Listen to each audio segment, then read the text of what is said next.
Onion rings, चलिए बनाते हैं। आज टी टाइम स्नैक में बनने जा रहा है ओनियन रिंग्स। इसके लिए हमने ओनियंस को कट कर लिया है। रिंग्स हमने थोड़े बड़े साइज के लेने हैं। अब हम इसमें मैदा डस्ट करेंगे थोड़ा सा।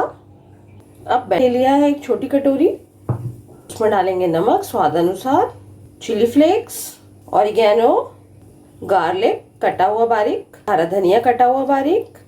अब हमें इसका एक गाढ़ा घोल प्रिपेयर करना है। पानी ऐड करेंगे। अब हम एक ओनियन रिंग को उसमें डिप करेंगे और उसके बाद हम डिप करेंगे इसको ओट्स के अंदर और अच्छे से लपेट देंगे इसको।